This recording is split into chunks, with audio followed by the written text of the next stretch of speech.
All right, we're joined on the show today by Taryn Richardson. Taryn, welcome to the show. How are you doing? Thanks for having me. I'm so excited to be here. Taryn, you are an accredited sports dietitian from Australia. You've worked as a consultant for Triathlon Australia, and you run the Triathlon Nutrition Academy.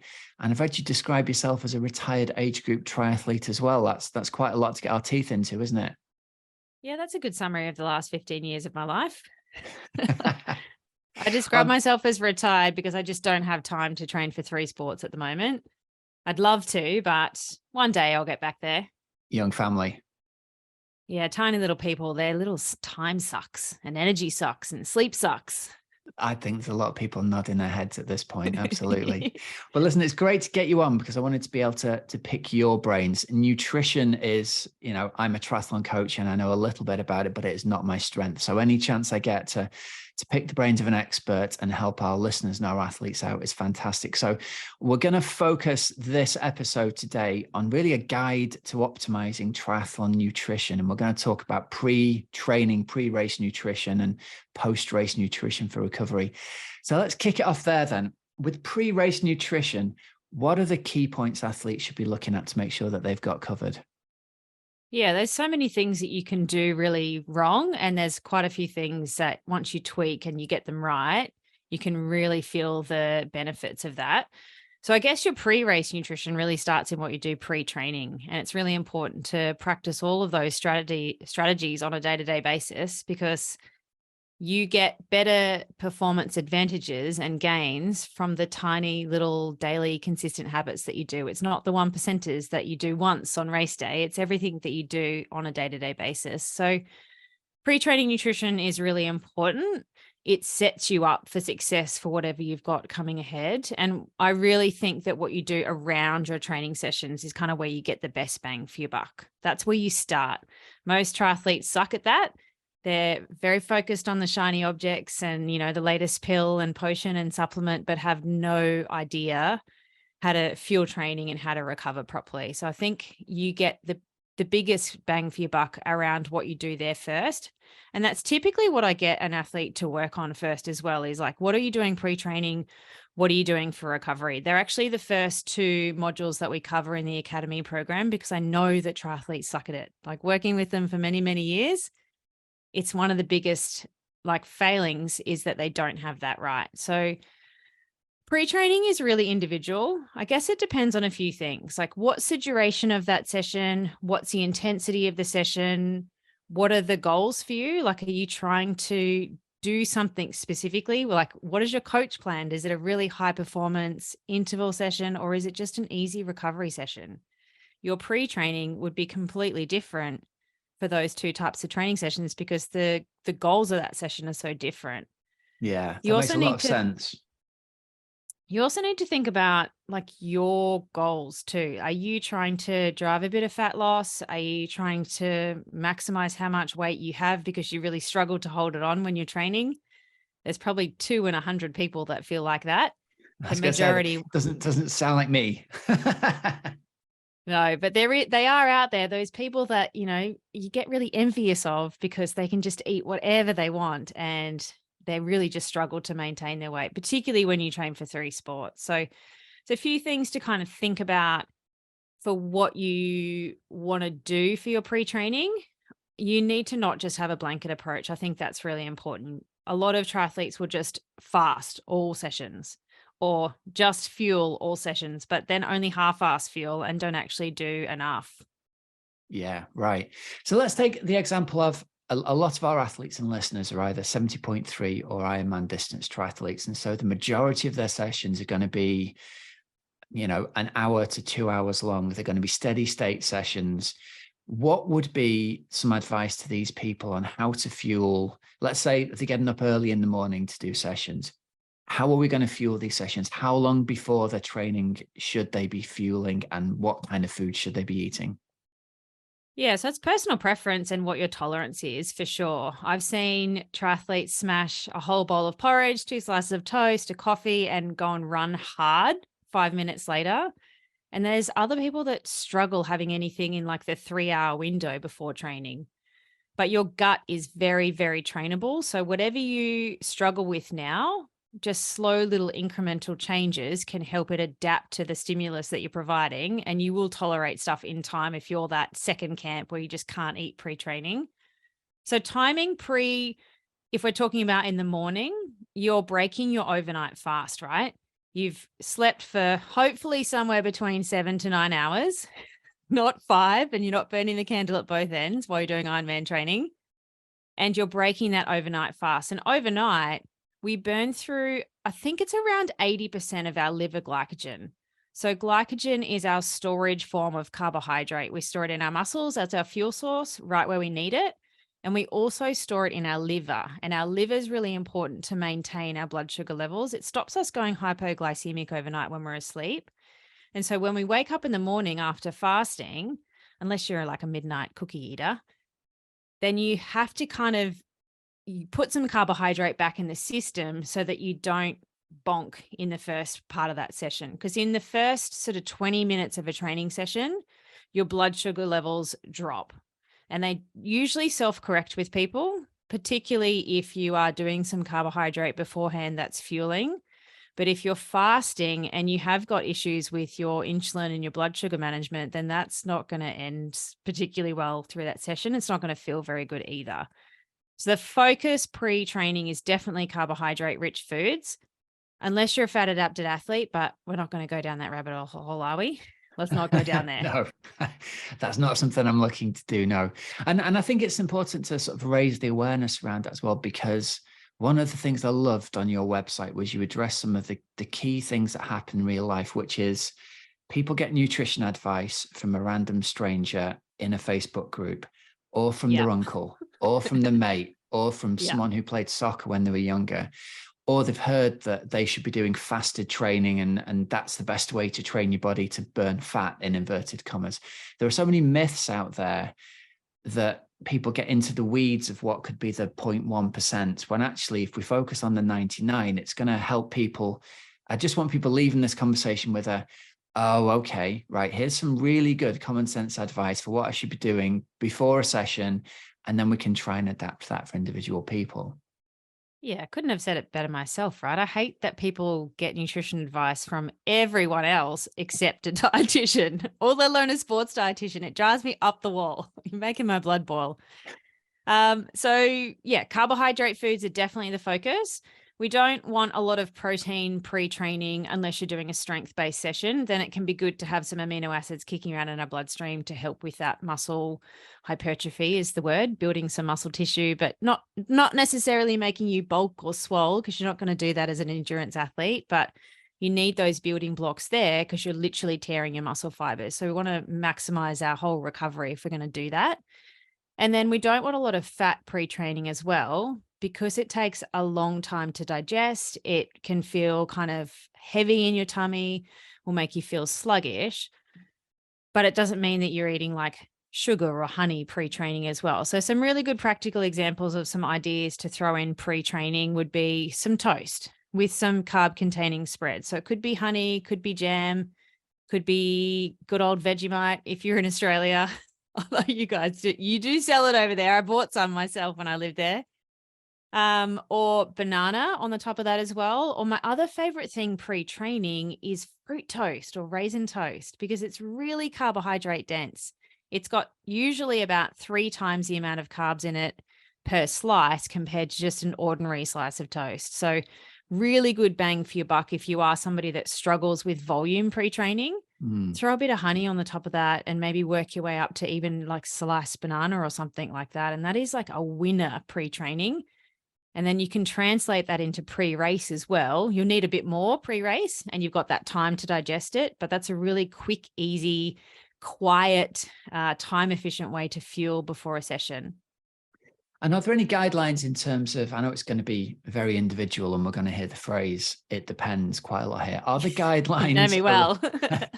Are the guidelines around how many grams of carbs we should be having in a meal like that before a standard hour-long, hour-and-a-half-long training session?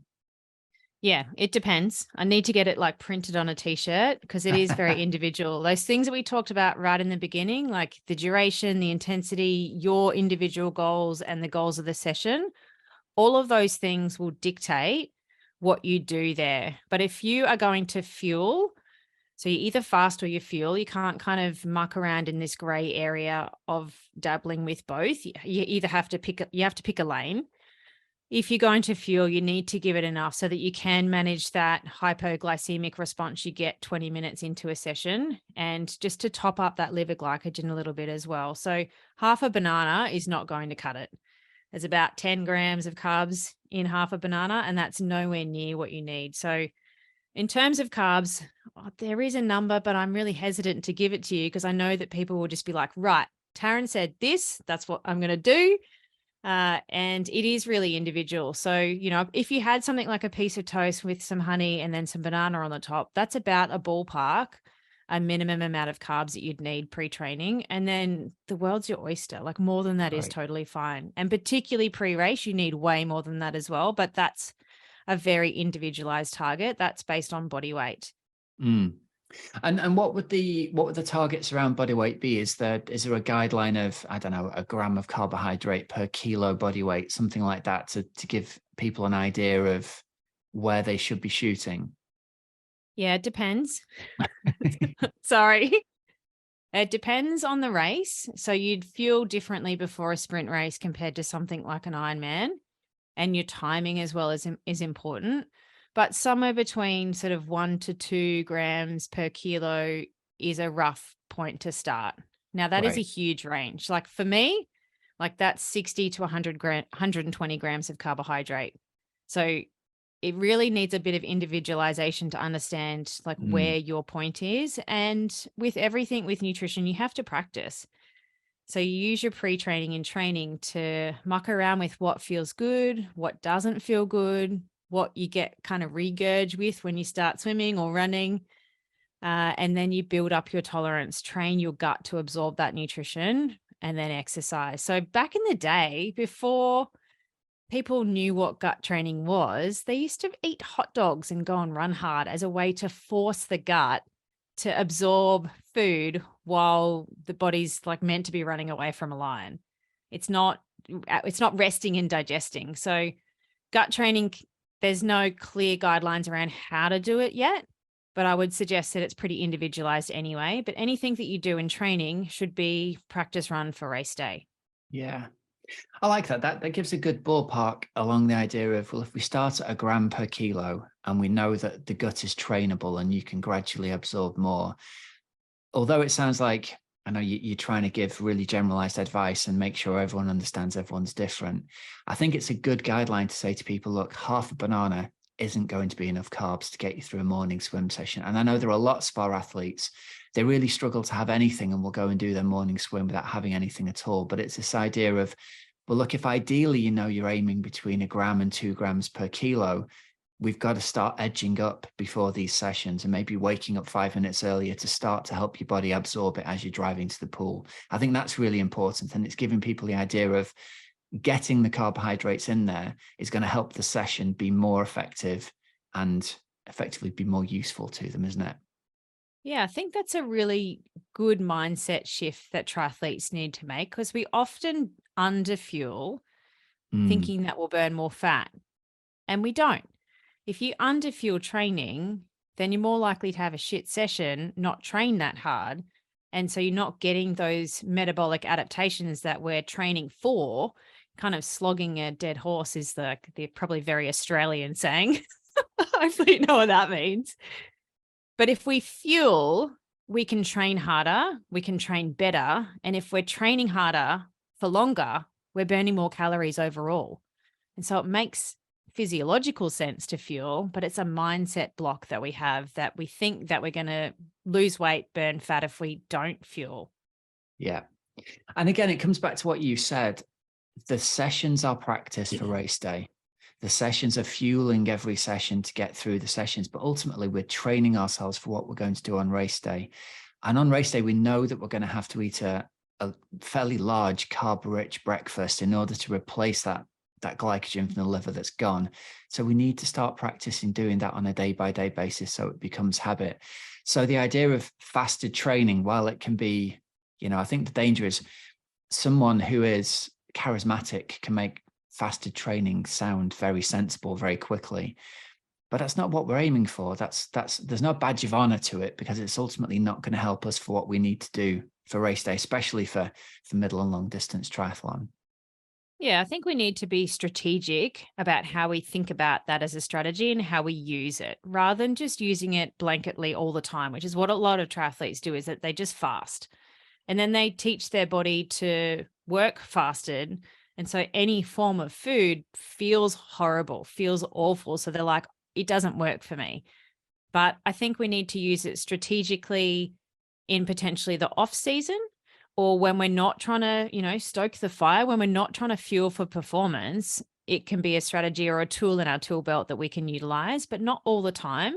And there's not a lot of literature in females and fasting. That's not clear yet. So watch this space, ladies. A lot of the research in endurance sports nutrition, or any sports nutrition, has been done in men. And there's been a huge explosion of female research in the last few years, thankfully, because we are different and we work differently, and we oxidize fat and we oxidize carbohydrate differently to men. So I think it's a tool. Just use caution, and I guess be strategic around how you use it, rather than just fasting all the time. Yeah, totally. What would the differences be between men and women then? What are we seeing in terms of, if you were giving nutrition advice to a man or a woman, are there any general guidelines around something that works better for women that we might not know? Oh, asking the hard questions at such a late hour. I guess females are completely different beasts, and we need to train women differently, feed women differently. We have our hormones to contend with that change across a monthly cycle. And so there's times in our cycle where we are better at using fat, and times that we're better at using carbohydrate. It's just understanding the female body and tracking your hormones so that you know how your body works. Because there's certain times in a month where you're going to train the house down. Right. And then there's times where you're just going to feel crap. And that's okay. There's also times where you might feel like eating chocolate. And again, like, that's okay. As long as you understand your body and you can track your cycle and you know how you work. I feel like knowledge is power. So when you understand what's going on, that's a big piece of the puzzle for a female. But generally, I guess guys get away with eating more. That's probably the wrong way to put that. But, higher muscle mass, higher body size, higher calorie requirements.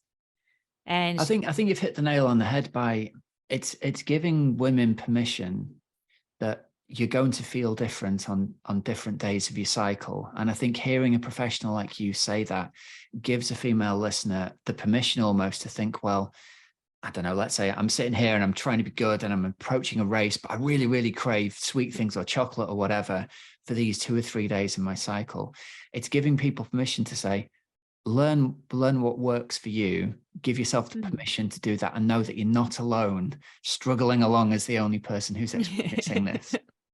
We are united. I think your calorie requirement increases by about 150 calories or 100 calories for a few days in there. So if you feel like you're craving chocolate, maybe it's those days that you just need a little bit of extra calories, not a whole block, but maybe a row. Yeah. Whatever. Well, I mean, that whatever is represents going like a on. 10% increase, doesn't it, in some women's sort of based on the metabolic rate, the 100 calories. So it's significant. It doesn't sound like a lot, but it's a significant increase.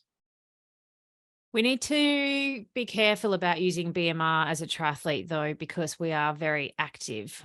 So if you know what your BMR is, your basal metabolic rate is basically your metabolic rate when you're lying still, once you've just woken up in the morning. So it's going to be very low.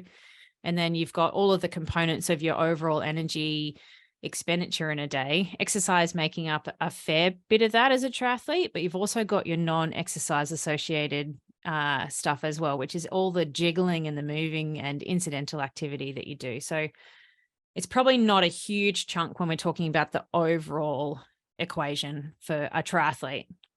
Okay, cool. Listen, let's talk about recovery nutrition then. We've talked a lot about how we prepare for the training sessions people are going to do. Let's talk about some actionable points people can do to really make sure that what we eat helps us maximize our recovery. Yeah, this is one of my favorite things. So most triathletes suck at recovery. I'm just going to throw it out there.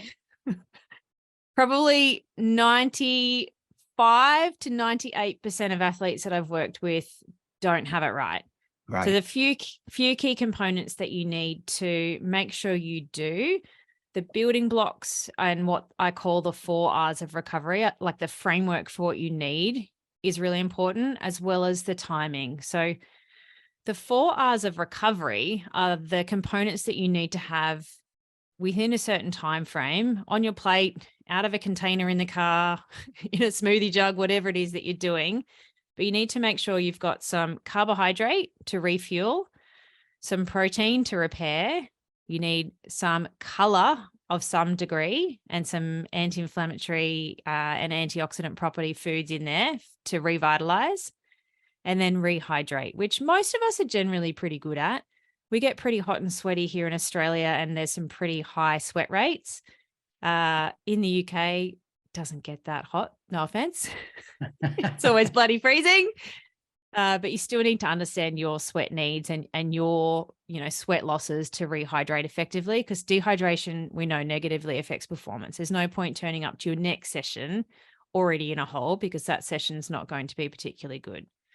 So there are 4 components that you need. Do you want me to run through the types of foods that fit into those groups? Yeah, absolutely. Give us a classic. Here's what you can have after a swim session or a bike session or whatever. Well, the world is your oyster. I'm a huge lover of food, so I'm not going to restrict you to these are the types of things you have to eat. But some good examples, a lot of triathletes train in the morning. So it could be something like eggs on toast, but we need to think more broadly than just having 1 egg on a piece of toast and being like, yep, tick, I've eaten. That is nowhere near what you need to recover effectively. So our toast could be the carbs, and we need to have at least 2 pieces of toast. Even that's not enough for the majority of athletes, to give you some carbohydrate to start refueling your glycogen. And then you're going to need to think about some other form of carbohydrate on top of that. So maybe it's more toast, maybe it's like some chutney or some relish, maybe it's some fruit, maybe it's a milky coffee or something like that to bump up your carbohydrate.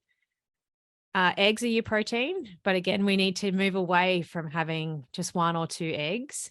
An egg has 6 grams of protein in it, and we need at least 20 to 30 grams of protein in that recovery window, unless you fit into a couple of groups. So you're a master's athlete, which is 45 plus masters. It's a term of endearment, but we get protein resistance as we get older. So we need to kind of shove a bit more into the system to extract the amount out that we need. If you rely on plant-based protein sources, you're going to need a bit more as well, because we just don't absorb that protein as effectively as if it's an animal source. And it's also missing the full complement of amino acids that we get from animal-based proteins. And growing bodies would be the other group that needs more. So 20 to 30 grams is kind of a baseline, and then it can go up from there as well. And so if an egg has 6 grams of protein, how many eggs do you need at least? Pop quiz. Yeah, you're going to need 4, right? Yeah. Or That's some other form of protein. That's a lot of eggs, isn't it? Yeah. Like, how many eggs would you have, Rob, if you made eggs on toast? Like 2, 3? Yeah, maybe 2 would be the maximum I would think of. And I guess I would consider that to be a fairly substantial post-training meal, and that's only half the protein requirement right there. Yeah. It brings it home. Do you have anything else? Do you have anything else with it though? Like milk in a coffee? I would probably have a big glass of milk. Yeah. Milk is actually has always been my go-to protein after training kind of replacement. Yep. So 250 mils of milk has around 10 grams of protein. Okay. So there you go. 2 eggs on toast and a big glass of milk, and you're away. Yeah. What are you at? You're at 22. So you just hit there. And I'm a masters athlete as well, so I need even more. So you need a bit more. Yeah. So using like a grainy piece of toast can help. You might get about 4 grams of protein from that, but maybe think about adding something like some smoked salmon or some ham, bacon if you have to, but it is, carcinogenic. Don't shoot the messenger. But bacon, not the greatest food on earth, even though it's delicious. Or halloumi or cottage cheese or something like that as well. So I guess lots of different variety of protein sources as well, rather than just relying on one. But we're not doing egg whites only. Okay. We're moving away from that rubbish. eat the whole egg, eat the yolk. There's so much good nutrition in the yolk, and no, it doesn't raise your cholesterol levels. That's like old school myth from the 80s. Okay, that's good to know. I think that the thing to raise in everyone's consciousness is often, and I'll be honest, I'll use myself as an example because I'm the greatest example of doing things wrong. I'll come in from a ride with 4 minutes to go before I've got to do a call or a meeting or something. And so park the bike, run through the shower, maybe not have anything at all, maybe grab a little glass of milk. It's raising the consciousness that that recovery part of it needs to be as important as the session itself has been. Is there a time window with which to eat this recovery meal after the training session to make it most effective? Yeah. So we'll come back to the Revitalize component because everyone forgets that. But the timing's really important because we have this beautiful peak of hormones and enzymes at around 60 minutes afterwards. Like it's where our body is primed for recovery, and our body is just searching for all of those building blocks to do a good job there. So if you want to meet that peak at 60 minutes, you need to be eating before that. If it's a more of a complicated meal like eggs on toast, it's going to take a while to digest and break down. Like you've got 30 minutes basically to get that down the hatch. If it's something super simple, like nobody probably does this, but like meatheads in the gym have like maltodextrin powder, like protein powder that's fully broken down. Like they have a bit more time, but they still are drinking that while they're still lifting basically. Yeah. But I digress. The simpler stuff, you have a little bit of leeway, but honestly, because most triathletes suck at it, then you should just get in the habit of having something within 30 minutes after training. Like just do a good job there. It's not going to do anything negative. And don't wait to 30 minutes either. That's the other kind of big mistake I see. People like, oh, I've got to eat at 30 minutes. Like just start eating. As soon as you finish training, the clock starts ticking. Yeah. And the work of the session as well. So if you stay around and socialize at a cafe or you spend 15 minutes stretching, like your clock is ticking through that. Got you. You said that the last piece of this is the Revitalize piece. Did you say the one we always forget about? This is our brightly colored nutrients, is it? Yeah, you need to put some color on your plate. So instead of just eggs on toast with a bit of marge, you need to throw some color on there. So spinach, tomatoes, mushrooms, capsicum, ratatouille, whatever you've got lying in the bottom of the fridge, and throw something on there like some avocado or some smoked salmon or olive oil or something like that, because all of those foods are all of our beautiful nutrients that have anti-inflammatory and antioxidant properties, which we need as endurance athletes. We produce so many free radicals that we need to mop up just from exercising. And that's not a bad thing. That's normal cellular respiration. It's okay. You don't need to have a multivitamin to help that. You just need to eat colorful foods. And then, of course, we need to do some anti-inflammatory work because our body's stressed and it's in a stress state for a little while. So all of those anti-inflammatory things like avocado, olive oil, nuts and seeds, and our fatty fish are going to help that as well. So let's complete our plate with all of those beautiful components, particularly if you're training in less than 8 hours or, you're training that evening and it's not that long a time to recover. If you've got 2 days to chill out and rest and do whatever, that's okay. You've got that time to relax a little bit, but we rarely do. So you're just always going to need to be really aggressive and really diligent with your recovery. Well, I was gonna wrap this up by asking you, my last question here is if there's one important change that an athlete could make that they can take away from this, what would it be? But I'm actually not going to ask that because I think this whole conversation has been it's been fuel before a training session and get the recovery food in straight after the training session. And actually everything else is the 1%. That is it's one of those things, it's simple, but it's not easy to find the time to fuel before and after. But it's going to make a massive extra difference when it's added up over days and days and weeks and weeks and months, isn't it? Yeah, you will feel supercharged if you get those two things right. And one of the biggest kind of red flags that you're not doing a good job around that is how you feel in the afternoons. I call it 3:30itis. Okay. Where you just like hit a wall, you just need a nap, but you can't because you've got to work or you've got a parent or you're stuck in a meeting. And so, you know, the retirees get to nap, they live in the high life, but the rest of us are still working and can't. So often when we feel like that, we crave sweet. And that's when we start walking to the shops for a Mars bar or searching for the cookie jar or like looking for those really fast acting sugars to give you a pick me up and get you through that afternoon slump. So that is a big one. That is a red flag that your recovery and your fueling around that session in the morning is not right. I like that. That's a great takeaway. It's reframing the need for a chocolate bar as this is actually a red flag that what we didn't do earlier was give our body all of the nutrients that it needed post-training. Yeah. Yeah, because That's a you're really probably good trying one. to drop some fat and restricting yourself. And so if you just ate more when the body needed it, it sets your whole day up for success. Well, we're going to have you back on in a future edition to talk about triathletes who are trying to get lean and mistakes that you see people make. But I've really enjoyed our conversation today. I've learned a ton from it. Thanks very much. Is No there worries. somewhere people can go if they want to find out more about you and how they can work with you? Absolutely. My main way that I work with triathletes is through the Triathlon Nutrition Academy. We open twice a year, and the next one coming up will be July the 8th to the 16th.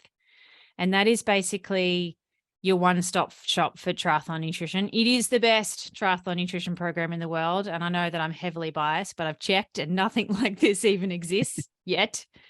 But basically over 9 months, I walk triathletes through everything they need to know, like everything around day-to-day nutrition. You have your own meal plan that is individualized to you and is exactly what you need, plus a race nutrition plan for every single distance, sprint, Olympic, 70.3 Ironman, and everything that goes with that. So carb loading, your pre-race meal, hydration, gut training, and then all of your recovery stuff as well. So we do open on the 8th for a week only, and then we won't open again until January. So if that sounds like you, dietitianapproved.com is my website.